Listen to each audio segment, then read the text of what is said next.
দর্শক স্বাগত সবাইকে এনটিভির নিয়মিত আয়োজন সংলাপ প্রতিদিনে। আপনাদের সাথে আছি আমি নজরানা চৌধুরী। এই মুহূর্তে দেশের প্রধান খবর হলো চিকিৎসা শেষে 4 মাস পর দেশে ফিরছেন বিএনপি চেয়ারপারসন ও সাবেক প্রধানমন্ত্রী বেগম খালেদা জিয়া। আগামীকাল সকালে তার ঢাকায় অবতরণ করার কথা রয়েছে। আজ 5 মে 2013 সালের এই দিনে রাজধানীর শাপলা চত্বরে হেফাজতে ইসলামীর সমাবেশে আইনশৃঙ্খলা বাহিনী অভিযান চালায়। অভিযোগ আছে অনেক হতাহত হয়েছিল সেদিন। এসব বিষয়ে আলোচনা করতে আজ আমরা স্টুডিওতে আমন্ত্রণ জানিয়েছি দুজন অতিথিকে। তারা হলেন বাংলাদেশ জাতীয়তাবাদী দল বিএনপির চেয়ারপারসনের উপদেষ্টা হাবিবুর রহমান হাবিব এবং হেফাজতে ইসলামের নায়েবে আমির মাওলানা মহিউদ্দিন রাব্বানী। আপনাদের দুজনকেই এনটিভিতে স্বাগত জানাচ্ছি। আপনাকে ধন্যবাদ। তো আমি প্রথমেই হাবিবুর রহমান হাবিব, আপনার কাছে জানতে চাচ্ছিলাম যে আপনাদের প্রস্তুতি কেমন? বিএনপি চেয়ারপারসন বেগম খালেদা জিয়া তো কালকে আসছেন 10:30টার দিকে হজরত শাহজালাল আন্তর্জাতিক বিমানবন্দরে অবতরণ কথা রয়েছে। তো আমরা আমাদের সূত্রে জেনেছি যে আপনাদের ব্যাপক প্রস্তুতি আছে ওনাকে অভ্যর্থনা জানানোর জন্য। তারপর আমি বিস্তারিত আপনার মুখ থেকে শুনতে চাচ্ছিলাম। আপনাকে ধন্যবাদ। আপনার মাধ্যমে এনটিভির দর্শক শ্রোতাদেরকে আমার সশ্রদ্ধ সালাম, বিজ্ঞ আলোচক আমার ভাইকে শুভেচ্ছা। আমি আজকের দিনে সর্বপ্রথম হেফাজতে ইসলামের সেই সমাবেশে নৃশংস হামলা করেছিল ফ্যাসিস্ট সরকার, অনেকে হতাহত হয়েছিল, শহীদ হয়েছেন, তাদের আত্মার প্রতি মাগফিরাত কামনা করছি।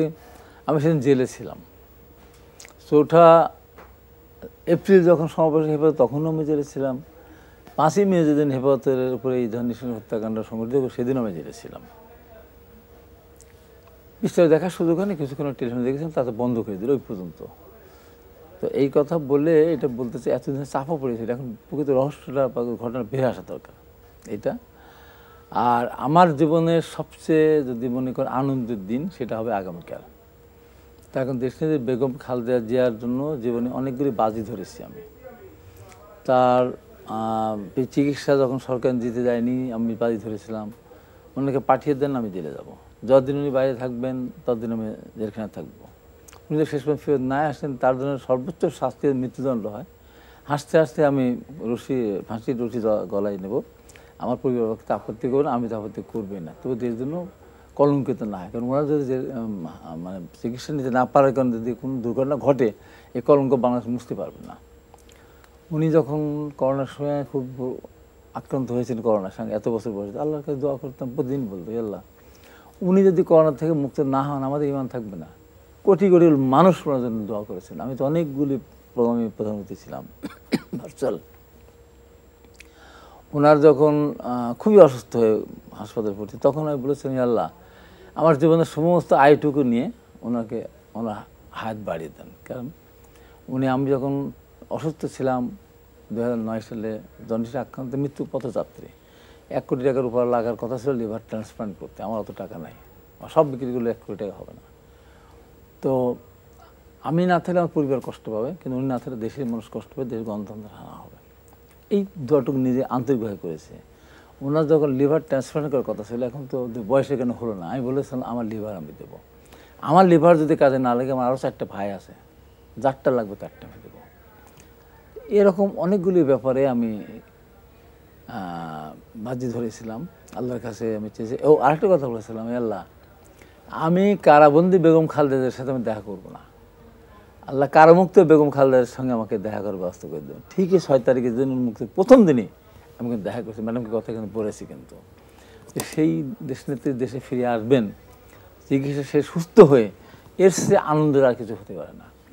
দেখেন কিভাবে একটা অন্যায় মিথ্যাভাবে তাকে সাজা দিয়ে দীর্ঘদিন কারাগারে রাখলো, স্বেচ্ছাসেবী জায়গায় রাখলো। আল্লাহর কি মহিমা, কুয়েতের আমি যে টাকাটা দিয়েছিলাম, টাকা জায়গায় রয়ে গিয়েছে, তার জন্য তাকে কারাগারে থাকতে হলো।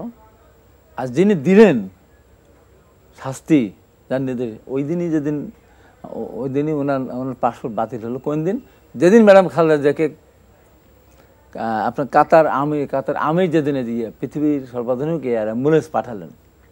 চিন্তা করেন, কুয়েতের টাকার রাখার জায়গায় রয়েছে জেল খাটলেন, আবার কাতারের আমির সবচেয়ে যে আধুনিক বিশ্বের সবচেয়ে যে দামি এয়ার অ্যাম্বুলেন্স সেটা পাঠান, আর ওই দিন ওনার পাসপোর্ট বাতিল হলো। এই যে আল্লাহ পাকের একটা সারা অন্যায় করলে সে কোনো ছাড় পায় না। তাই আমি খুবই খুশি। আমার কি বলবো, আমার আনন্দে আল্লাহর কাছে এখন একটা কামনা আমার আছে, আল্লাহ বাংলাদেশের মানুষকে আরেকবার সেবা করার সুযোগ দেন। কারণ উনি যদি না বাংলাদেশের প্রধানমন্ত্রী হতেন, আজকে নারী শিক্ষার জাগরণ হতো না। এই যে মেয়েদের অবৈতনিক শিক্ষা ব্যবস্থা, তারপরে যে আপনার এই যে প্রণোদিত কী বলে, টাকা দিতে যেটা প্রণোদনাইতে বলে, ওটা উপবৃত্তি, তারপরে ছেলে বাচ্চাদেরকে স্কুলে যাওয়ার জন্য শিক্ষার বিনিময়ে খাদ্য, এটা চিন্তা করা যায়? আগে আমাদের দেশে দেখতাম যে গ্রামের বাচ্চারা বাবা মাঠে গিয়েছে ধানের জমিতে বা কোনো কাজ করতে, ছেলেকে তার ওয়াইফ পাঠিয়ে দেয়, যা পানি দেয়া ভাত দেয়া, স্কুলে যেত না। যেই উনি বললেন 30 কেজির গম, কোনো ছেলে আর বাবার কাছে পানি ভাত নিয়ে যায় না, সব স্কুলে যায়। তাহলে স্কুলে গেলেই তো 30 দিন পরে 30 কেজি সে গম পাবে। এ কত বড় চিন্তা ভাবনা একটা মানুষ, সেই মানুষটি গত মেরে ফেলে চেয়েছিলাম। এই যে আপনার যে হাসপাতাল থেকে ওনাকে যে 6 মাসের করে নির্বাহী ক্ষমতায় জামিন স্থগিত করে থাকার ব্যবস্থা করলেন, যদি করোনা না আসতো এই সুযোগ দিত না তো। করোনা না আসলে ওখানে রেখে দিত। করোনা আক্রান্ত হয়ে যদি হাসপাতাল থেকে দুর্ঘটনার শিকার হন, তাহলে দায়ী গ্রহণ করতে পারবে না সরকার। যে কারণে যেদিন ওনার ওনার ওখান থেকে বাসায় আসবেন, আমার দলের পক্ষ থেকে রিজভী আহমেদ দিয়ে দিয়েছিল এবারের মতোই। এবার তো আমার প্রস্তুতির কথা বলো, আমি 1 সেকেন্ডে আমি বলি প্রস্তুতির ব্যাপারে আমি বেশি বলি, আমি ওই কথাটুকু বলে আসি যে আমি যাইনি, যে নিষেধ, কিন্তু বলতে আল্লাহ দেখতে পেলাম না। ঠিকই channel light to the point ডাকলো, দেখি যে প্রধান আইনজীবী দুদকে খুরশিদ আলম, তাকে প্রশ্ন করেছিলাম জামিন হবে জানতেন না, পারে দুদকের নিবে না, এতদিন কেন জামিন দেয়নি? বলতাম না, পৃথিবীর যদি আইন দ্বারা ওনাকে সাজা দেওয়া হয়নি, পৃথিবীর সমস্ত আইনজীবী নিয়োগ করলে ওনাকে জামিন করতে পারবে না। তো ম্যাডাম 6 মাস পরে কী হবে? বয়স বাড়বে না কমবে? বলে বাড়বে। অসুখ বাড়বে না কমবে? বাড়বে। তখন কী করবেন? আবার জেলে নেবেন? উত্তর পায়নি। তো সেই ম্যাডাম খালেদা দেশে আসছেন আমাদের দলের পক্ষ থেকে। ওই রকম আমরা পরবর্তীতে আপনার কাছে আসবো, আমাদের হাতে সময় একটু কম এই পর্বে। আমরা একটু মাওলানা মহিউদ্দিন রাব্বানী আপনার কাছে জানতে চাচ্ছি একই বিষয়ে, যদিও আপনি হেফাজতে ইসলামের নায়েবে আমির, আপনারা অরাজনৈতিক সংগঠন বলে দাবি করেন নিজেদেরকে, তারপর আমি সংক্ষেপে জানতে চাই যে বেগম খালেদা জিয়া একাধিকবার প্রধানমন্ত্রী ছিলেন, তিনি কালকে আসছেন দেশে, এবং দেশে কিন্তু এটি খুবই একটা উৎসাহ ব্যঞ্জক পরিবেশ তৈরি হয়েছে, সেই বিষয়ে আপনার মতামত জানতে চাচ্ছিলাম। আমার বিজ্ঞ আলোচক প্রবীণ রাজনীতি হাবিব ভাইকে এবং আপনাকে ধন্যবাদ জানাই। আমি যেহেতু আমরা অরাজনৈতিক সংগঠন হেফাজত ইসলাম, আর যার আগমনের কথা বলছেন তিনি একজন রাজনৈতিক ব্যক্তিত্ব, এদেশের জনগোষ্ঠীর বড় একটা জনগোষ্ঠীর উনি নেত্রী। 3 বারের উনি প্রধানমন্ত্রী ছিলেন, বিরোধী নেত্রী ছিলেন, সাবেক প্রেসিডেন্ট এবং সেনাপ্রধানের স্ত্রী ছিলেন। তাদের একটা পারিবারিকও একটা গৌরবতা আছে। তিনি ব্যক্তিগতভাবে আমাদের ধর্মীয় মূল্যবোধের প্রতি খুব শ্রদ্ধাশীল, আলমদাদের প্রতি শ্রদ্ধাশীল, এবং আমাদের আজকে যে তারিখটা, এই তারিখে যে ভয়াবহ ঘটনা ঘটেছিল তার ব্যাপারে তিনি সংসদে যে বলিষ্ঠ কণ্ঠে এর প্রতিবাদ করেছেন, তাই তার আগামীকালের আগমনকে আমি স্বাগতম জানাচ্ছি। আশা করি আল্লাহ তাআলা তাকে সুস্থতার সাথে দেশে ফিরে দেশ জাতির এবং ইসলামের কোরআনের খেদমত করার তৌফিক দান করবেন। আমরা বেগম খালেদা জিয়ার ঢাকায় আগমন নিয়ে কথা বলছিলাম। হাবিবুর রহমান হাবিব, আপনি যদি আপনার দলের প্রস্তুতির বিষয়টা জানাতেন, যে আপনারা কিভাবে পরিকল্পনা করেছেন ওনাকে স্বাগত। আমি আপনাকে পরিষ্কার করে বলি, জনগণের দুর্ভোগের কথা চিন্তা করে আমাদের দলের কোনো প্রস্তুতি নেই। আমি একটা জেলার আহ্বায়ক, ম্যাডাম খালেদা জিয়া আসবেন আমি জানবো না? আমাকে বলবে না? বলেনি তো। কেন বলেন নেই? যে লক্ষ লক্ষ মানুষ আসবেন বেগম খালেদা জিয়াকে মানে দেখার জন্য, দেখতে তো পারবেন না, তাকে সম্মান জানানোর জন্য। বেগম খালেদা জিয়া এমন একজন ব্যক্তি, বিএনপির বাইরেও লক্ষ লক্ষ মানুষ তাকে শ্রদ্ধা করে। এটা কিন্তু একটা বিরল ঘটনা, উনি যেমন বললেন এরকম। এবং দেখেন উনি যেটা ছেড়ে গিয়েছেন, 5 তারিখে আমরা জেলখানায় ছিলাম, তখন দেখলাম ম্যাডামকে তো আহ্বান জানিয়েছিলেন ঢাকাবাসীকে, বিএনপিকে শুধু না ঢাকাবাসীকে আহ্বান জানিয়েছিলেন হেফাজতের পাশে দাঁড়ানো, যুদ্ধ করার জন্য না। তারা আসছে এখানে খাবার টাওয়ার এইগুলি দেওয়ার জন্য। এটাকে আওয়ামী লীগ বিকৃত করেছে, খালেদা জিয়া এটা করেছেন সেটা করেছেন। ম্যাডাম মানবতার নেত্রী, মানে বলবেনই, উনি সেটাই করেছেন। তো সেই ম্যাডাম খালেদা জিয়া আসবেন, আমাদের দলীয় যদি সেই সিদ্ধান্ত হতো, ঢাকা শহরে আজকের থেকে তো লোক সব ভরে যেত, মানুষ চলতে পারতো না। যে কারণে আমাদের দলের যে ঢাকা মহানগরীর যে সমস্ত নেতৃবৃন্দ আছেন, আশপাশে জেলার হয়তো কিছু আসবে টাসবে, ওই রকম করে তারপর আমরা এক পাশে থাকবো, ভাগ করে দিয়েছে আমাদেরকে। আমাদের গুলশান 2 চুল চত্বরে এরকম এক জায়গায় উত্তরকে দিয়েছে, এই পর্যন্ত ইয়ে পর্যন্ত ওই হোটেল পর্যন্ত, এখান থেকে মহাকার পর্যন্ত এক গ্রুপকে দিয়েছি। এইটুকুই তো, দল দুর্ভাগ্য কোনোভাবেই না হয়। তারপরে ম্যাডাম খালেদা জিয়াকে ভালোবেসে বহু লোকই যাবে। আর আমিও মনে করি এটুকু আমি দেশবাসীর কাছ থেকে, বা দেশবাসী তো না, ঢাকাবাসী, ঢাকা যারা বসবাস করেন, একটা রোড, এই যে আপনার যেটা হলো এয়ারপোর্ট, এই রোডটুকুতে হয়তো 1-2 ঘন্টা 3 ঘন্টা একটা যানজট হবে। একটা 24 ঘন্টা পর 2-3 ঘন্টা যানজট, এরকম একটা নেত্রীর জন্য একটু যদি কষ্ট হয়ও, তা আমি মনে করি যে আপনারা এই জিনিসটা ক্ষমা সুন্দর দৃষ্টি দেখবেন এবং সুন্দরভাবে মনে করবেন যে না এটা ঠিক আছে।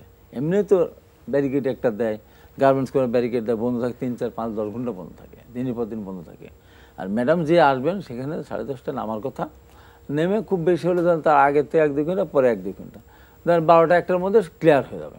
তো এইটুকুর জন্য আমি এই রোডে যারা চলাচল করবেন তাদের কাছে আমি বিনীতভাবে আবেদন করতেছি, এটা আপনারা অন্যভাবে দেখবেন না, আপনারা ক্ষমা সুন্দর দৃষ্টিতে দেখবেন। তো মানুষ হবে, আমাদের ভালোবাসার মানুষ, সাধারণ মানুষ, দলীয় নেতাকর্মীরা তারা যাবেন। ওই প্রস্তুতি যেটা আপনি বললেন, ওই প্রস্তুতি আমাদের নাই। প্রস্তুতি হলে ঢাকা শহর যানজট বেঁধে যেত, আমরা সেটা চাইনি। এখন কথা হলো যে ওনারা এই যে আজকের দিনটি আসলে আমাদের কাছে বিভিন্নভাবেই আমরা এই জিনিসটাকে নিয়ে আমরা এখনও কিন্তু ক্লিয়ার হতে পারিনি।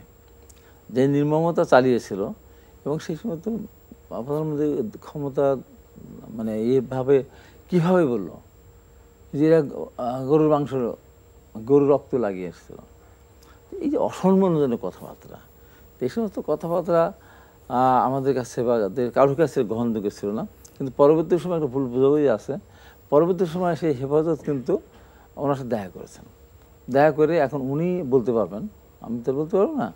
আমরা দেখেছি শরৎ উদ্যানে হেফাজতের নাম করে, হেফাজতের কারা ছিলেন, কি নেতা ছিলেন না ছিলেন তা আমরা অত জানি না। তো এইটুকু জানি যে হেফাজতের পক্ষ থেকে তারা এই হত্যা মানে খুনি সরকারকে এবং সরকারের প্রধানমন্ত্রীকে আপনার কওমি জননী না কওমিতে মাতা উপাধি দিয়েছিলেন, এবং এইটা নিয়ে অনেক কথা আছে।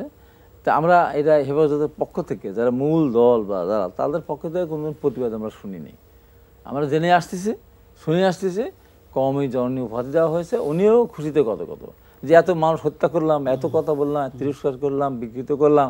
আবার আমাকে এরা এই যে বাংলাদেশে এই যে হেফাজতে যারা রাজনীতি অরাজনৈতিক সংগঠন, এবং এরা অধিকাংশ বিভিন্ন মসজিদের ইমাম, খতিব, এবং এরা জ্ঞানী, ইসলামিক স্কলার বলা যায় আর কি। তো সেই সমস্ত মানুষগুলিকে আমি হত্যা করলাম। জীবন্ত কোরআনকে হত্যা করেছে, হাফেজ মানে কি? জীবন্ত কোরআন না, কোরআনটা সে ধারণ করেন। পৃথিবীতে আর একটি ধর্ম পাবেন না যে ধর্ম পুরাটা কেউ আপনার আত্মস্থ করতে পেরেছে। একমাত্র কোরআন, আল্লাহর কোরআন, যেটা 30 পারা কোরআন এক মানুষ পুরাপুরি মুখস্থ করে, সেই হাফেজকে, সেই হাফেজদেরকে হত্যা করেছে। তারপরও সে কওমি মানে কওমি জননী হিসেবে কি সরি কওমি মাতা হিসাবে, কওমি মাতা তো নাকি কওমি জননী না কি যেন একটা নাম দিয়েছিল, খুঁজিতে কত আজকের এই দিনে গণভবনে বৈঠক করেছেন, বৈঠক করেছে। এবং এই যে তাকে যে উপাধিটা দেওয়া হয়েছে, এটা কিন্তু ওনারা প্রতিবাদ করেননি। তো আজকের দিনে আমি বলবো যে আমি ব্যক্তিগতভাবে আমার দলের একজন কর্মী হিসেবে, নেতা হিসেবে আমি অত্যন্ত খুশি দেশনেত্রী আল্লাহ রহমতে সুন্দরভাবে দেশে আসুক এবং দেশের মানুষ চায় ওনার সেবা, উনি সেবা করতে পারেন। এর পরবর্তী সময় ওনার সাথে ওনার 2 পুত্রবধূ আসতেছেন, অনেকদিন তারাও দেশে আসতে পারেন। ডক্টর জুবাইদুর রহমান অত্যন্ত সম্ভ্রান্ত পরিবারের একজন সন্তান, এই মধ্যে অত্যন্ত সম্ভ্রান্ত পরিবারের সন্তান। তার মতো মানুষকে বিগত সরকার ছাড়েনি। তাকে সারা দেশে মাত্র 35 লক্ষ টাকা কি বলে বহির্ভূত আয় কারণে, এবং যাদের একটা জমির একটা কোনা বিক্রি করে দিলে পারে এরকম 35 লাখ কেন, অনেক টাকা হয়। তার মতো মানুষকে কিন্তু বিগত সরকার ছাড়েন। এবং যেদিন ডক্টর জুবাইদুর রহমানকে শাস্তি দিলেন সেদিন একটা টকশোতে বলেছিলাম এটা তো যাবেই ক্ষমতা থেকে, আজ থেকে যা আরও শিওর হয়ে গেল। এইরকম পরিবারের একজন মানুষ, এখন নিরীহ একজন মানুষ, একজন ডাক্তার, অত্যন্ত ভালো একজন চিকিৎসক, এবং সে একেবারে মানে তার ব্যবহার, তার চলাচল, তার ভিতরে কোনো রকমের উচ্ছৃঙ্খলতা নাই, দেখলে তাকে সম্মান বা শ্রদ্ধা করতে ইচ্ছা করে, সেরকম একটা মানুষকে অন্যায়ভাবে তারা জেল দিয়েছিল। তো উনিও দেশে আসবেন অনেকদিন পর। আসলে এটা আমাদের জন্য খুবই একটা মানে ভালো লাগার বিষয়। একসাথে আসবেন, আরাফারুন কোকো নেই আমাদের মাঝে, তার সন্তান সহ আসবেন, তার স্ত্রী আসবেন, উনি একজন মুক্তিযোদ্ধার আর সন্তান। তো এটা আমাদের জন্য বা এটা তাদের জন্য ভালো লাগবে। আমি মনে করি যে আগামী দিনটা বাংলাদেশটা একটা সুন্দরভাবে চলুক। এই যে এখন নতুন নতুন যে সময় তত্ত্ব বের হচ্ছে, হুমকি ধমকি, মানে বিভিন্নভাবে কাদা ছোড়াছুড়ি, আমার মনে হয় সেই সময় এখনো আসেনি। এখনও আমরা অনেক সংকটের মধ্যে আছি, যে কোনোভাবে যে কোনো ধরনের সংকটের মধ্যে কিন্তু পড়ে যেতে পারি। এমনি আমাদের পার্বত্য এলাকা নিয়ে এক ঝামেলার মধ্যে আছি, করিডোর নিয়ে ঝামেলার মধ্যে আছি, নানা ঝামেলার মধ্যে আছি। এইভাবে আমাদের অনৈক্য সৃষ্টি হয়। বেগম খালেদা জিয়ার মতো একজন বলিষ্ঠ এখন বেগম খালেদা জিয়ার মধ্যে একজন বলিষ্ঠ নেতৃত্ব দরকার, এবং তারেক রহমান তার পাশে থেকে আমি মনে করি যে এই বাংলাদেশটাকে একটা পর্যায়ে নিয়ে যাওয়ার জন্য তারা দুজনে উপযুক্ত ব্যক্তি বলে আমি মনে করি। ধন্যবাদ। আমরা একটু হেফাজত ইসলামের নায়েবে আমির মাওলানা মহিউদ্দিন রাব্বানী, আপনার কাছে জানতে চাই এই 5ই মে শাপলা চত্বরের সেই ঘটনায় হাবিবুর রহমান হাবিব যেটি জানতে চেয়েছেন সেই যে বিষয়টা যদি আপনি একটু অবতারণা করেন, তারপর আমি আমার প্রশ্নে আসবো যে কওমি জননীর বিষয়টা কী ছিল আসলে। হাবিব ভাইকে ধন্যবাদ, সুন্দর প্রশ্ন করেছেন হাবিব ভাই। যে কওমি জননী, আসলে এখানে হেফাজত ইসলাম বাংলাদেশের যিনি প্রতিষ্ঠাতা, হাটহাজারী মাদ্রাসার মহাপরিচালক, আমাদের এই দেশের সকল ধর্ম বর্ণ নির্বিশেষে সকল মানুষের একটা শ্রদ্ধাভাজন ব্যক্তিত্ব আল্লামা আহমদ শফী সাহেব রহমতুল্লাহ আলাইহি, তিনি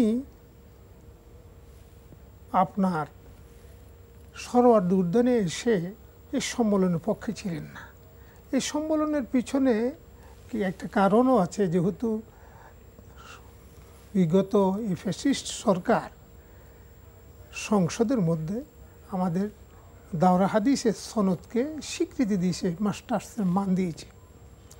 এটাকে কেন্দ্র করে তিনি চেয়েছেন তাকে একটা ধন্যবাদ দিয়ে দিই, একটা পত্র লেখে পত্রিকা দিয়ে একটা বিবৃতির মাধ্যমে হোক, কিন্তু তাকে বাধ্য করা হয়েছিল সেদিন, হেফাজত ইসলামকেও বাধ্য করা হয়েছিল যেন এখানে আসা হয়।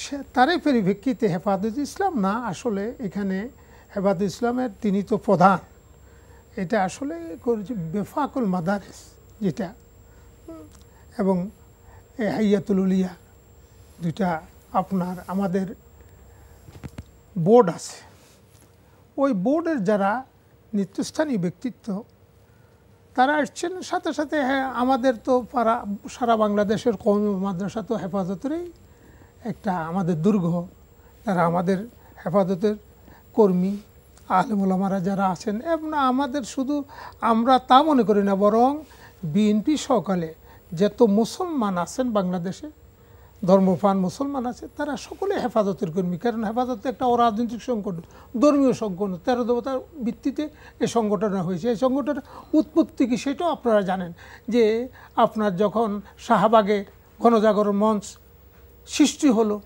এবং তারা আল্লাহ রসুলের অবমাননা শুরু করলো, এবং কিছু ব্লগার রসুলের বিরুদ্ধে বিভিন্ন কথাবার্তা তারা লেখা আরম্ভ করলো, বিভিন্নভাবে ইসলামকে কটাক্ষ করে রসুলকে কটাক্ষ করা যখন শুরু হইল, গণজাগরণ মঞ্চ যেটার আসলে ভিতরে সব কিছুর মূল ছিল এই পেশিস্ট শেখ হাসিনা।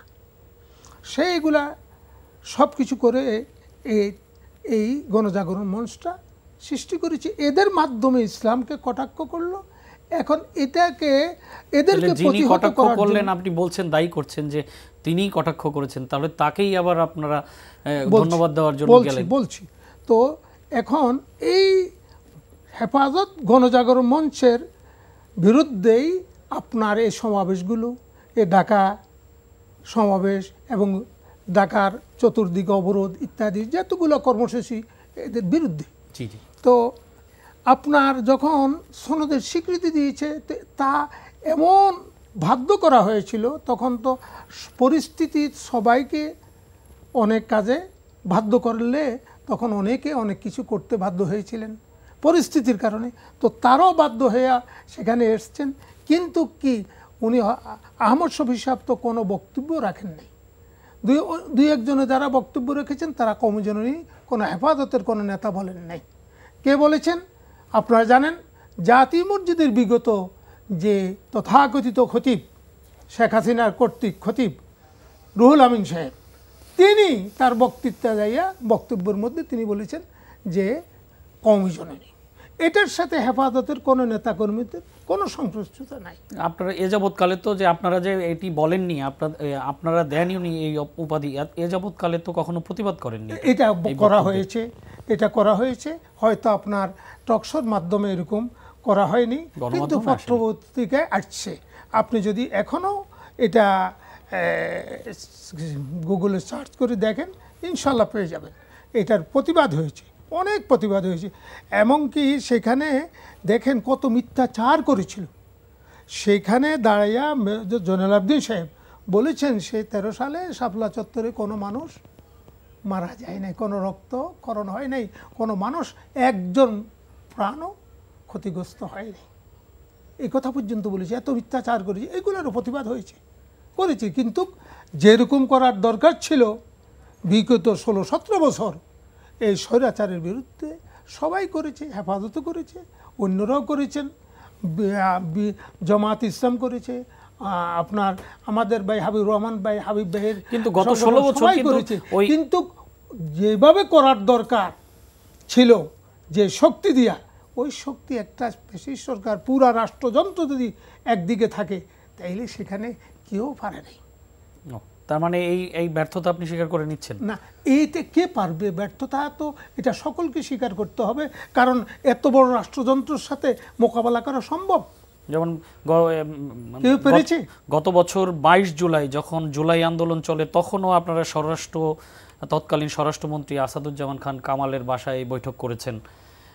এই আন্দোলন কিভাবে নিঃশেষ করা যায়, সহিংসতা কিভাবে কমানো যায় এবং স্বাভাবিক পরিস্থিতি দেশের কিভাবে ফিরিয়ে আনা যায়, সেই বিষয়ে আপনারা সাহায্য করবেন সরকারকে, এই বিষয়ে বৈঠক করেছেন।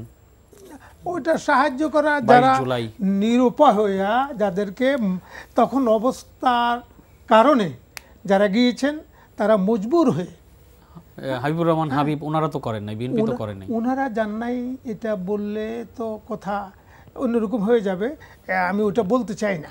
তখনকার পরিস্থিতি দেশের যা ছিল, যে নির্যাতন জুলুম হেফাজত ইসলামের উপরে বিগত 16-17 বছর আওয়ামী দুঃশাসক করেছে, ইতিহাস আছে। বলেন 25 মার্চ কালরাত্রিতে এত গণহত্যা হয় নাই যত গণহত্যা আপনার 13 এবং 21 এবং 24 হয়েছে। এবং এই 24 পর্যন্ত আমাদের 80-84 জন ছাত্র শিক্ষক শহীদ হয়েছে। 13তে আসলে কতজন মারা গিয়েছিল? আজকে আপনারা একটা তালিকা দিয়েছেন 93 জনের, এক যুগ পরে। এর মাঝখানে আপনারা একজনের কথাও বলেননি যে একজন নিহত হয়েছে, অমুক একজন, সুনির্দিষ্ট করে একজনের কথাও বলেননি গত 12 বছরে। সুনির্দিষ্ট করে তো বলা যায় না, কিন্তু হাজার হাজার, এটা তো বলা হচ্ছে, শত শত হাজার হাজার শহীদ হয়েছে, এটা তো বারবার বলা হচ্ছে। এবং তার এই কথাটা তো আমরা একদিন বলি নাই, সবসময় বলে যাচ্ছি, এবং এটার বিচার চাইতেছি, এবং আমাদের মামলা প্রত্যাহার চাইতেছি, এবং আমাদের নেতাগুলোর মুক্তির দাবি করছি। 1-2 দিন তো করি নেই, এটা তো সবসময় করে আসছি। না, এবং কিন্তু আন্দোলন যে মাঠে কয়জন মারা গেছে বা শহীদ হয়েছেন সেই তালিকাটা কি আপনাদের সময় মতো করা প্রয়োজন ছিল না? এটা তালিকা আপনারা কি করাটা গুরুত্ব দেননি তখন বিষয়টাতে? তখন যে মারা গেছে শহীদ হয়েছে তার জানাজা দেওয়ার পর্যন্ত ব্যবস্থা ছিল না, জানাজা দিতে পর্যন্ত কেউ যেতে পারে নাই, এবং তার তালিকার জন্য বা তার খোঁজ খবর নেওয়ার জন্য কেউ যদি গিয়েছে সেখানে তার যারা আত্মীয় স্বজন পরিবার তারা তাদের কোনো কথা বলে নাই, কারণ তারা কথা বললে তাদের উপর আবার জুলুম, তাদের সকলকে হত্যা করবে, বলবে এটা জঙ্গি বলে পুরা, যেমন কিছু কিছু জঙ্গি নাটক করে পুরা ঘর বাড়ি সহকারে 8-10 জন 15 জন 20 জন লোককে চতুর্দিকে ঘেরাও করে কিভাবে হত্যা করছে, কতগুলো জঙ্গি নাটক করেছে শেখ হাসিনা। তো ওইরকম সে একটা তালিকা করতে যারা যাবেন, খোঁজ নেবেন, তাদের সহযোগিতা করতে যাবেন, এটা পর্যন্ত যাওয়ার সুযোগ সে দেয় নেই। এত বড় জালিম। কারণ আমি যাব পরিবারের কাছে, গেলে ওই পরিবারের উপরে আসবে নির্মম জুলুম অত্যাচার, ওই পরিবার একটা কথা মুখ দিয়ে বলার সাহস করে নেই। এটা তো ভাই বাস্তবতাটা তো স্বীকার করতে হবে আমাদের। এমন কঠিন এত জালেম তো আর ছিল না। তাই আল্লাহ তাআলা এই জলমের পরিণতিও কঠিন করেছে। কি করেছে? স্থলভাগেও জায়গা পায় নাই, কলা গাছের পাতার মধ্যে আশ্রয় নিয়েছে, সেখানেও ধরা খেয়েছে। আবার পানির মধ্যে যাই একজনে দাড়ি কেটে আশ্রয় নিয়েছিল, ফলাইতেছিল, সেখানেও ধরা খেয়েছে। আর তিনিও বিদেশ গেছেন, খানাটাও খাইয়ে যেতে পারেন নাই, কিন্তু গেছেনও বিদেশ নিজের খুব আস্থাভাজন জায়গা, যারা তাদের এতদিন যাদের তাবেদারি করেছিল সেখানে গিয়েছেন, এবং ওই কয়েকটা রাজ্যের রাডার বন্ধ করে যেতে হয়েছে, ফালাইতে হয়েছে। তাইলে তারও পরিণতি কঠিন হয়েছে। আমরা আলোচনা করছিলাম হেফাজতে ইসলামের উপর সেই অভিযানের বিষয়ে, যেটি 2013 সালের 5ই মে শাপলা চত্বরে হয়েছিল। তো আজকেই হেফাজতে ইসলাম 93 জনের নিহতের তালিকা প্রকাশ করেছে। তো সেই বিষয়ে মাওলানা মুহিউদ্দিন রাব্বানী বলছিলেন যে তাদের কেন দেরি হয়েছিল। সেটি হলো যে যারা মারা গেছেন, নিহত হয়েছেন, তাদের পরিবারের কাছে তারা পৌঁছাতেই পারেননি। বিগত সরকারের চাপ সৃষ্টির কারণে নানামুখী চাপ দেওয়া হয়েছিল। তো একটা বিষয় জানতে চাচ্ছি, আপনাদের কি পরিমাণ নেতাকর্মীর নামে মামলা হয়েছিল এবং সেই মামলাগুলোর বর্তমান অবস্থা কি? আমাদের প্রায় 300-র মতো মামলা, কিছু কম সারা বাংলাদেশ। এর মধ্যে লক্ষাধিক লোক অজ্ঞাত, জ্ঞাতর সংখ্যা কম হবে না, 10-15 হাজারের কম না। তো জ্ঞাত অজ্ঞাত মিলে আমাদের প্রায় লাখের উপরে লোকের বিরুদ্ধে মামলা, পুরা দেশে মামলা। এই পর্যন্ত একটা মামলা আমাদের প্রত্যাহার হয়নি। গত সপ্তাহে দেখলাম আইন মন্ত্রণালয় কিছু মামলা প্রত্যাহারের বিষয়ে বলতেছে, তার মধ্যে কি আপনাদেরগুলো আছে? এখন ও বিএনপির সাথে যে আমাদের কিছু মামলা বিএনপির সাথে আছে, ওই মামলাগুলো দিয়ে একটা হয়তো আমাদের প্রত্যাহার হয়েছে, আর নাইলে বেশিরভাগ মামলাগুলো প্রত্যাহার এখনো হয়নি। আর আমাদের এতগুলো মামলা আমাদের ছিল এবং এতগুলো লোক আমাদের জেলে ছিল, আর 13, 21 এবং 24-এ এত হত্যাকাণ্ড, এত জুলুম, এই মনে হয় বাংলাদেশে কোনো দলের উপরে, আমরা তো আর বিএনপির মতো বড় দল না, ওনারা বড় দল, ওনাদের উপরে বেশি জুলুম ওনাদের উপর হবেই। আমরা আমাদের রাজনৈতিক সংগঠন, ছোট সংগঠন হিসাবে আমাদের উপর অনেক জুলুম হয়ে গেছে। আমাদের অনেক মসজিদ মাদ্রাসা বন্ধ করে দেওয়া হয়েছে, আমাদের ইমামদেরকে মসজিদে ঢুকতে দেওয়া হয়নি এবং মসজিদে নামাজ পর্যন্ত হয়নি। এত অত্যাচার, এত জুলুম এই সরকার করেছে। এই জন্যেই আমরা আমাদের এই মামলাগুলোর প্রত্যাহারের জন্য আমরা সরকারের কাছে বারবার দাবি জানাচ্ছি। গত শনিবার তো আপনি জানেন আমাদের মহাসমাবেশ হয়ে গেল। এই সমাবেশের মধ্যে আমরা 4টা দাবি করেছি। এই 4টা দাবির মধ্যে এইটাও একটা, আমাদের মামলাগুলো প্রত্যাহারের জন্য। আর সংবিধানের মধ্যে বহুত্ববাদ, একটা হলো একত্ববাদ আর একটা হলো বহুত্ববাদ। একত্ববাদ মানে আল্লাহ এক, তৌহিদ, আল্লাহ এক। তো আল্লাহ এক, একত্ববাদকে বাদ দিয়ে তারা সেখানে বহুত্ববাদ সংস্কারের নামে এনেছেন। আমরা এটার প্রতিবাদ করছি এবং আমরা এটা প্রত্যাহার করার জন্য এবং সংবিধান থেকে এটা বাদ দেওয়ার জন্য দাবি করছি। তারপরে আমাদের আপনার উপরে যে জুলুম করেছে বিগত সরকার, শুধু আমাদের উপর না, বিএনপির উপরে, জামাতের উপরে এবং ফিলখানা যে হত্যাকাণ্ড, সবগুলো হত্যার আমরা গণহত্যা মনে করি।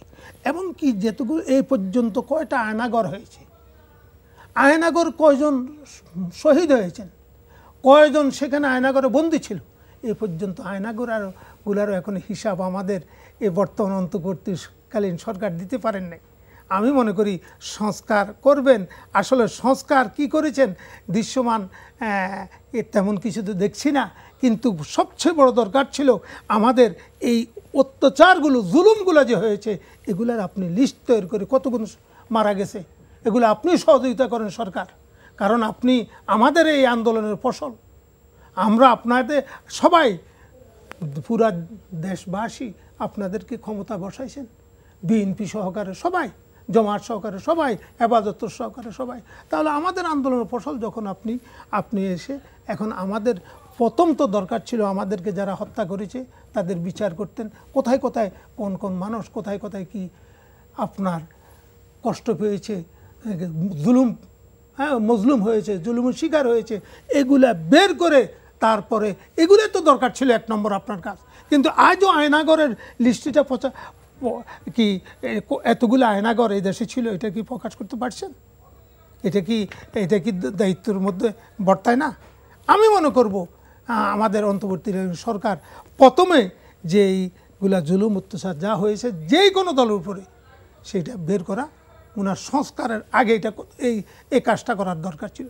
এখন উনি সংস্কারের নামে যেমন নারী অধিকার সংস্কারের একটা নারী অধিকার জন্য একটা সংস্কার কমিটি বানাইছে, সেখানে তারা কি দিছে, কতগুলা দাবি পেশ করেছে যেগুলো এত বড় মারাত্মক, পৃথিবীর ইতিহাসে, ইসলামের ইতিহাসে রাসূলুল্লাহর যে কোরআন যখন নাযিল হয়েছে ইসলামের শুরু থেকে এই পর্যন্ত প্রায় ৬০-৭০ বছর কত মানুষ পৃথিবীর মধ্যে চলে গেছে, কোনো খ্রিস্টান, কোনো বৌদ্ধ, কোনো ইসলাম বিদ্বেষী কোনো ব্যক্তি এমন কোনো বক্তব্য পেশ করে নাই যা এই সংস্কার কমিটি পেশ করেছে।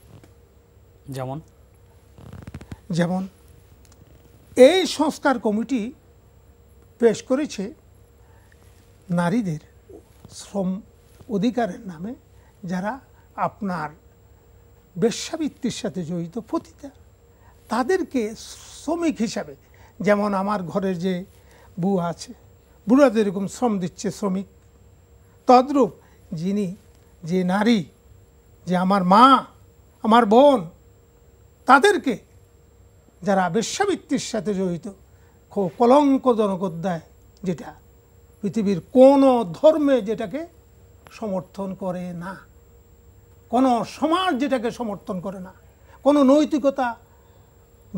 নৈতিকবান ব্যক্তি সমর্থন করে না, সেই কাজটাকে তারা বৈধতা দেওয়ার জন্য তাদেরকে কি বলছে, শ্রমিক হিসাবে সুপারিশ করেছে। কিন্তু একটি বিষয় আমি বলি যে সেইখানে তারা সুপারিশ করছে, সেটার সাথে আপনাদের দ্বিমত থাকতেই পারে, বা যে কারোরই দ্বিমত থাকতে পারে, আমারও থাকতে পারে, হাবিবুর রহমান হাবিবেরও থাকতে পারে, যে কারোরই থাকতে পারে। কিন্তু আপনাদের কিছু নেতা ওই সমাবেশে যেইভাবে বক্তৃতা করেছেন, যেভাবে নারীদেরকে উপাধি দেওয়া হয়েছে বিভিন্ন বিশেষণে, সেটি কতটুকু সমর্থনযোগ্য?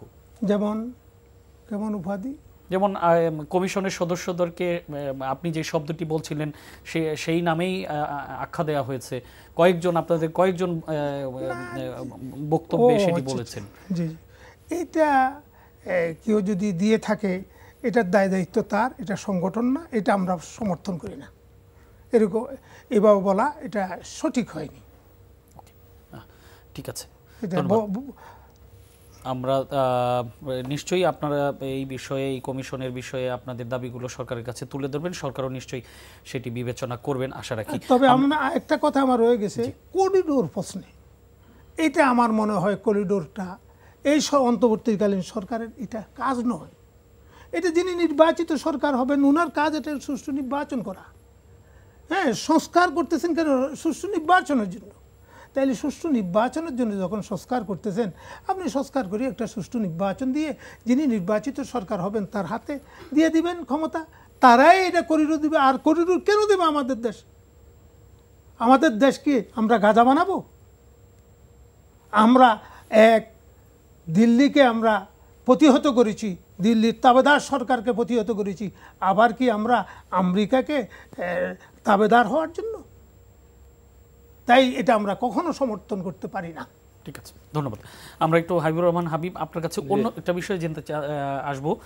আজকে অন্য একটি সংস্কার কমিশন, অনেকগুলো সংস্কার কমিশন হয়েছে, তো আজকে স্বাস্থ্য খাত সংক্রান্ত সংস্কার কমিশনের প্রতিবেদন প্রধান উপদেষ্টার কাছে হস্তান্তর করা হয়েছে এবং প্রতিবেদনটা প্রকাশিত হয়েছে।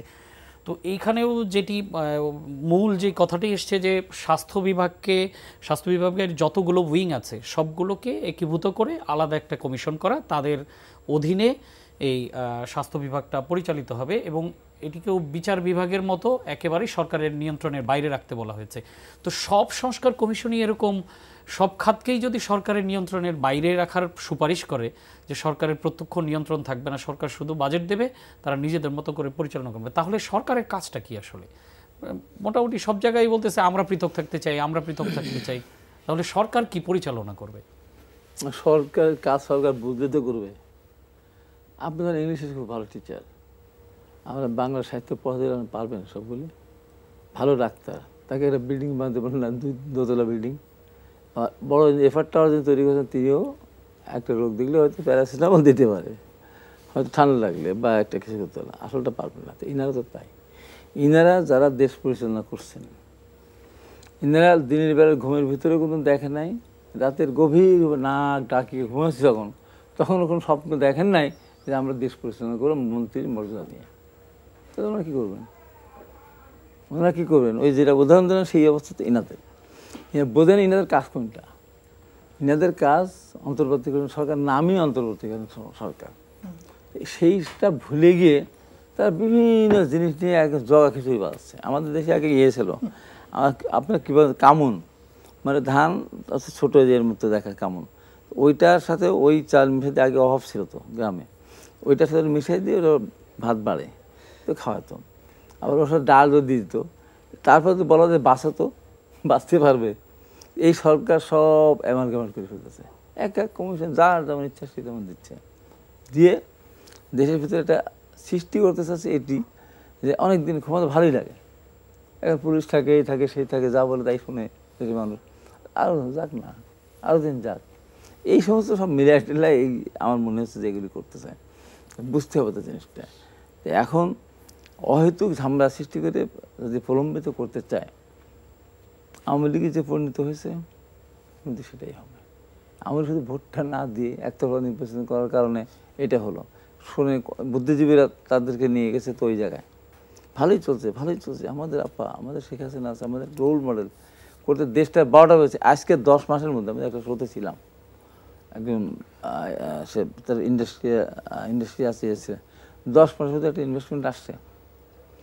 আপনি ভালোবাসতে পারেন এক জিনিস, সম্মান করতে পারেন আরেক জিনিস, কিন্তু আপনার টাকা ইনভেস্ট করে যদি ওখান থেকে রিটার্ন আসার সুযোগ না থাকে, সন্দেহ থাকে, আপনি সেখানে টাকা ইনভেস্ট করবেন না। তো দেশের এখন কোনো রকম স্থিতিশীল না, কারা এবারে ক্ষমতা যাবে, কী হবে না হবে, এখন কেউ ইনভেস্ট করতে আসবে। ইনভেস্ট যদি করতে নাই আসে, তাহলে আমাদের শুধু এই রেমিটেন্স যোদ্ধা যারা আছে, সেই রাষ্ট্রপতি জিয়া রহমান সেসব পাঠিয়েছিলেন বুদ্ধিজীবী আর গার্মেন্টসের উপর নির্ভর করে এই দেশে সামনে এগিয়ে যেতে পারবে না। এগিয়ে যেতে হলে একটা স্থিতিশীল সরকার দরকার, আর স্থিতিশীল সরকারের কোনো বিকল্প নাই। আর স্থিতিশীল সরকার আসতে হলে একটা সুষ্ঠু নির্বাচন দরকার, এটা সেই দিকে যাচ্ছে। যেমন নির্বাচন সরকারের সিদ্ধান্ত নিক, আসলে পারছেন রিস্কি গেম, কিন্তু আমাদের খুবই রিস্কি গেম। আমাদের দেশ কিন্তু ছেলে খেলা হচ্ছে, সিনেমা নিয়ে চলতেছে, তো আমাদের সিদ্ধান্তটা ওইভাবে দিতে হবে। যেমন হঠাৎ করে একটা বলে বসলো, বিগত প্রধানমন্ত্রী বলে বসলো চায়না গেল, এসে বললো আসেন সোনাদিতে গভীর সমুদ্র নির্মাণ করেন, চায়নাকে বললো।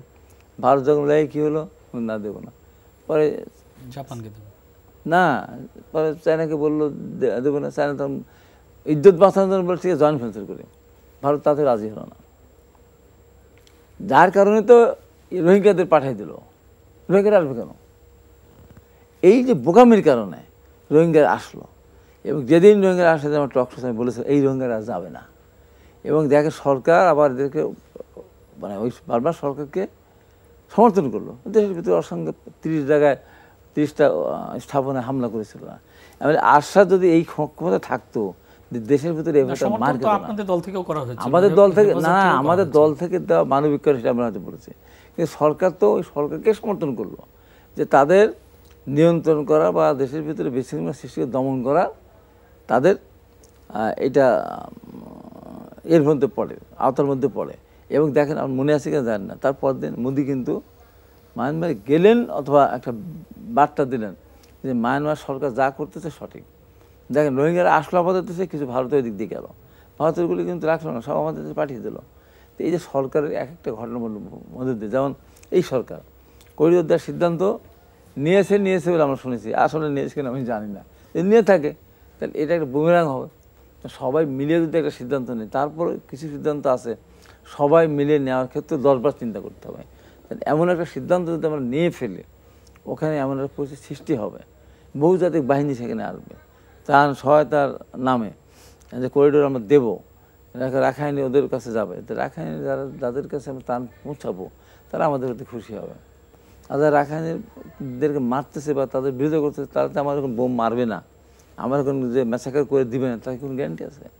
অর্থাৎ আমারটা আমার সুরক্ষা রেখে যদি আমার কোনো সুযোগ থাকে সেটা আমার করতে হবে। তা নাহলে কারোর চাপে পড়ি বা কারোর মন রক্ষা করতে গিয়ে বা আমাকে ক্ষমতা প্রলম্বিত করতে হবে, কাদেরকে খুশি করলে, এই চিন্তা আপনার থেকে সরিয়ে আসা উচিত বলে আমি মনে করি। তাই ভেবেচিন্তে সিদ্ধান্ত নিতে হবে। সর্বশেষ যে কথাটা আমি বলতে চাই, আপনার নির্বাচন কমিশন কিন্তু নির্বাচন করতে প্রস্তুত, তারা নির্বাচন আচরণবিধি ফাইনাল করে ফেলেছে, রাজনৈতিক দলের সাথে যে আলোচনা করে নাই। তো আমি ওইটাই বলেছিলাম, শুরু করবেন বলেছেন তারা, আমি বলেছিলাম যে আপনারা যদি আচরণবিধির ফাইনাল করে থাকেন কোনো আপত্তি নেই যদি নির্বাচন ডিসেম্বর করেন। আপনি ডিসেম্বর ধরেই তো আপনি আচরণবিধি আপনি ফাইনাল করছেন, তো ডিসেম্বর নির্বাচন করেন, তাহলে বুঝবো যে আপনার মাজা শক্ত আছে, সোজা আছে, সরকারের কথা মতো আপনি হেলবেন না, তুলবেন না। তাহলে একটা দেশের সুষ্ঠু একটা যদি নির্বাচনের ধারায় যায়, আমার ইনভেস্টমেন্ট আসবে, আমার সিদ্ধান্ত নিতে সুবিধা হবে, এত কোনো স্থায়িত্ব না। তারপর বললাম তো, এবং এই লোকগুলি যারা তাদের আমাদের আন্দোলনের ফসল হিসাবে কিন্তু সরকার, ডক্টর ইউনূস সরকার এই যে উপদেষ্টা নিয়োগ দিয়েছেন, একটা কারোর সাথে আলোচনা করেছে, কোনো রাজনৈতিক দলের সাথে আলোচনা করেছেন, সব এনজিও ভিত্তিক বিদেশে ছিলেন, তাদেরকে নিয়ে যখন দিয়েছেন। উনি একটা প্লেয়ার যত ভালোই হোক না, ম্যারাডোনার সাথে আরও কেউ না থাকতো, মেসির সাথে আরও কেউ না থাকলে একা গোল দিতে পারতো, প্লেইকে পারতো, পারে না। ওই জন্য পাশে আবার অ্যাসিস্ট করার লোক থাকতে হয়, সরকার তো তার নাই। সরকার ইউনূস সাহেব সারা পৃথিবীতে সমাদৃত, গেলে তাকে সম্মান করে, দেখা করার জন্য ভিড় করে, কিন্তু তার মানে কি তাই তার সাথে যারা আছে। তো এই সব মিলিয়ে আমার মনে হয় যে আজকে হেফাজতের যে অবস্থা হচ্ছে, এখান থেকে পরিত্রাণ পেতে হলে আমাদের ঐক্যবদ্ধ থাকবে, জাতিকে ঐক্যবদ্ধ থাকতে হবে। এবং এখানে একটা প্যাচ রাখছে, প্যাচটা কি আজকে দেশের সংকটটা সৃষ্টি হয়েছে, দেশের ভিতরে যে আজকে আমাদের ভিতরে যে এই যে বিশ্বাস অবিশ্বাসের জায়গা তৈরি হয়েছে, এই সব কিছুর জন্য দায়িত্ব স্বয়ং ডক্টর প্রফেসর ইউনূস। উনি ছাত্রদের দল করালেন, ছাত্র দল করতে চাই নাই, উনি দেখালেন আমি এদের দ্বারা অ্যাপয়েন্টেড। উনি বললেন এই দুজন মাস্টার মাইন্ড, আমেরিকা গিয়ে বললেন এত শত কথা বলার কোনো দরকার আছে? তারপরে একবার বলেন নির্বাচন অল্প সংস্কার করলে ডিসেম্বর, বেশি সংস্কার করলে জুন, তারপরে আরেক বক্তব্য দিবসে।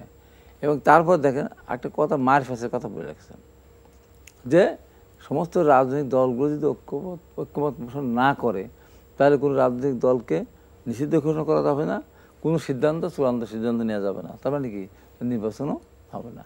আজকে নির্বাচনে আপনি ডেট দিবেন, কালকে এক গ্রুপকে নামিয়ে দেব, নির্বাচন চাই না, নির্বাচনের প্রয়োজন নেই। এগুলি তো সব খেলা চলতেছে। এই খেলা খেলতে খেলতে এনসিপি তো বলছে নির্বাচন সংস্কারের আগে নির্বাচন, তাহলে এটা বলতে পারে, তারা কি এটা বলতে পারে? তারা একা আন্দোলন করেছে? আমাদের তো 5 থেকে তারা তো দল হিসেবে আন্দোলন করেনি, তারা দল এখন দল হিসাবে হয়েই তারা বলতে, তারা রেজিস্ট্রেশনে হয়নি, হুমকি দিয়ে বলে নির্বাচন, কোনো নির্বাচন হবে না, সংস্কার শেষ না হওয়া নির্বাচন হবে না, সমস্ত বিচার শেষ না হওয়া নির্বাচন, তার রেজিস্ট্রেশনে দল পায়নি। এগুলি কে উস্কাচ্ছে? এগুলি কে কার জোরে এটা করতেছে? কি সরকারের জোরে, ডক্টর ইউনূস সাহেবের কারণে। উনি যদি ওই পাওয়ারটা না দেন আমি এদের অ্যাপয়েন্টেড, আর সেই কারণেই তারা বলে আমি আপনাকে অ্যাপয়েন্ট করেছি, আর আমরা যা বলবো তাই করতে হবে। তো এই যে দেশের ভিতরে অশান্তি সৃষ্টি করতে যাচ্ছে, এই জায়গার থেকে সরিয়ে আসা উচিত। তারা হয়তো বুঝতে পারতেছে না, আমরা তো বুঝতেছি। আমরা বুঝে তো আমরা তো আমাদের বিএনপি একটা দায়িত্বশীল দল, তারা তো সবসময় গা ভাষায় দিতে পারে না, তারা যে কোনো একটা কথা পিছনে দৌড়াতে পারে না। এরা যেগুলো বলতে, আমরা ওর সাথে এই কথাগুলো বলে, বাবা তোমরা ছেলে কোথায়, তোমরা তো হারুন হোটেলে ভাত খেয়ে তোমরা তো মশলাকে দিয়েই আসছে না, যদি বাইরে ওগুলি যদি না প্রতিবাদ না করতো, মাহবুদ্দিন খোকন আর সাংবাদিক যদি সে রাস্তায় না নামতো, তাহলে আমাদের ঘরের ভিতরে ঢুকে যেত, টাকা পয়সা শিক্ষক না নামতো। এই যে অবস্থাগুলো, এইগুলো হলো যে তালগোল পাকানোর একটা এখানে একটা ইয়ে আছে। তো এখন এটাকে বলতে হবেই না। আর উনিও বলছেন সব রাজনৈতিক দল, যে দল রেজিস্ট্রেশন এখনো হয় নাই, সেই দল যা বলতেছে সরকার সেদিকে আপনার ছুটতেছে। তো এই জিনিসগুলি আমাদের ধরুন লক্ষণটা ভালো না। আমার এখন দেশের অর্থনৈতিক অবস্থা, এই যে কয়েকদিন আগে সরকার বললো না আমরা ক্ষমতা এসেছি, তরকারি সবজি খুব সস্তা। আর বাবা এমন সস্তা, 3 টাকা 4 টাকার বেগুন, করলা, পটল, কৃষক মরে শেষ। এখন কয় টাকা? এখন কয় টাকা? ওটা তাদের কৃতিত্ব না, ওটা ওই মৌসুমে, শীতের মৌসুমে প্রচুর সবজি আবাদ হয়। বরঞ্চ সরকারের একটা নিয়ন্ত্রণ রাখা হয়েছিল, এত কম দামে একটা রেট একটা থাকা উচিত। কারণ কৃষক যখন ধান ওঠে ঘরে, তো কত কম দাম, যে কোনো ফসল কৃষকের উঠলেই সেখানে কিন্তু কম দাম। যেমন আমি আজকে বললাম না, আমার এলাকা আমার সরকার তো চারিদিকে খেয়াল রাখতে হবে। এই সরকার এই দেশকে আপনার সামনে এগিয়ে নিতে হলে ফার্স্ট, আজকে গ্যাসের যে সংকট, 300% দাম বাড়ানোর পরেও গ্যাস না পেয়ে শিল্পপতিরা ঠিকমতো উৎপাদন করতে পারছে না। বিদ্যুৎ আপনার যে মাঝখানে বিদ্যুৎ চলে যায়, তাদের পড়াশোনা লস হয়ে যায়, অবিরাম বিদ্যুৎ দিতে পারতেছে না। কৃষকদের দেশকে আগায় নেওয়ার জন্য কৃষকদের এই যে দাম কমাচ্ছে, বাড়াচ্ছে না 1 টাকা 2 টাকা করে, অকটেন পেট্রোলের দাম বাড়ায় আপনি বাড়ানোর প্রয়োজন হয়, ডিজেল দাম 10 টাকা কমায় দেন, তাহলে আমার পরিবহন খরচ কমে যাবে, উৎপাদন খরচ কমে যাবে, অনেক দিন দেশ এগিয়ে যাবে। তো এইদিকে কিন্তু খেয়াল নেয়। তো এই সমস্ত নিয়ে তারপর সবচেয়ে বড় সর্বনাশা খেলা যেটা হচ্ছে, এই যে ছাত্ররা স্কুল কলেজ যা বাদ দিচ্ছে, দরকার নেই তো, যে কোনো একটা ঘটনা করলে ইউনো অফিসে চলে যাচ্ছে, এটা করতে হবে, ডিসি অফিসে চলে যাচ্ছে, এটা করতে হবে। তো এটা যতদিন পর্যন্ত একটা নির্বাচন না হবে, ততদিন পর্যন্ত এই দেশটা সবার। ওনারা মনে করছে দেশটা আমাদের, আমরা দেশটা আমাদের সরকার, ছাত্ররা মনে করতেছে তাই, সবাই মনে করতেছে তাই। তো যে কারণে প্রশাসন কোন দিকে যাবে, এদিকে যাবে না ওইদিকে যাবে না, সোজা চলবে, কোন দিকে পারতেছে না। এই যে বিশ্ববিদ্যালয়ের ভাইস চ্যান্সেলর নিয়োগ হচ্ছে, যে যেমন পারছে নিয়েছে, ব্যাংক যে পারছে তেমন নিয়ে যাচ্ছে, প্রশাসনের যেমন লোক, যার যেমন ক্ষমতা সেখানে নিয়ে যাচ্ছে, যার লোক আছে সেখানে নিয়ে যাচ্ছে। এই জন্য মনে এই সমস্ত অরাজক পরিস্থিতি থেকে আমাদেরকে বেরিয়ে আসতে হবে, বেরিয়ে এসে আমাদের সামনের দিকে এগিয়ে যেতে হবে। এবং আমি মনে করি এই অরাজক পরিস্থিতি থেকে দেশটাকে সামনের দিকে এগিয়ে নিতে হলে আগামী দিনে বাংলাদেশের মানুষের আশা ভরসার স্থল দেশনেত্রী বেগম খালেদা জিয়া আসবেন। তার পরবর্তী সময় আমাদের নেতা তারেক রহমান আসলে এই মুহূর্তে কি আছে বলতো, এই মুহূর্তে বিএনপি যতই বিএনপি গালাগালি করেন শেষ করে যত গালাগালি করেন না কেন, এই মুহূর্তে কি আর কোনো দল আছে যে বলতে পারবে আমার অতীত আছে? বলতে পারবে কেউ? যা কিছু এই দেশে যতটুকু উন্নতি যা হয়েছে, শুধু অতীত কেন, রাজনৈতিক দল হিসেবেও তো যে সাংগঠনিক যে স্ট্রেংথ তো বিএনপির, আমাদের থেকে বেশি কারণ নেই। মানুষের ঘোষক যুদ্ধ করেছে, এই যতগুলি অর্জন একটা বলতে সে সময় নেই, সবগুলোতে তাই আমাদেরকে ধমক দেয় তারা। এই জন্য এই সমস্ত জায়গাতে সরিয়ে এসে দেশের সামনের দিকে এগিয়ে যাক, আজকের দিনে আমি এটা প্রত্যাশা করি। এবং আগামীকাল দেশনেত্রী বেগম খালেদা সুষ্ঠুভাবে ফিরে আসতে পারেন, আল্লাহ পাকের কাছে এই দোয়া করে আমি শেষ করছি। ধন্যবাদ হাবিবুর রহমান হাবিব এবং মাওলানা মহিউদ্দিন রাব্বানী, আপনাদের দুজনকেই ধন্যবাদ জানাচ্ছি। আমরা আজকের মতো একটু শেষ করবো, আমরা না আজকে পারবো না, পরবর্তীতে নিশ্চয়ই আপনাকে আরেকদিন দিব। হত্যার বিচার চাই যে আধা মিনিটে, হত্যার বিচার আপনি চেয়েছেন, পরবর্তীতে আরেকদিন, আজকে আমাদের একদম সময় নেই। দর্শক, আজ এখানেই শেষ করছি আমাদের আজকের সংলাপ প্রতিদিন অনুষ্ঠান। আমাদের সাথে থাকার জন্য ধন্যবাদ।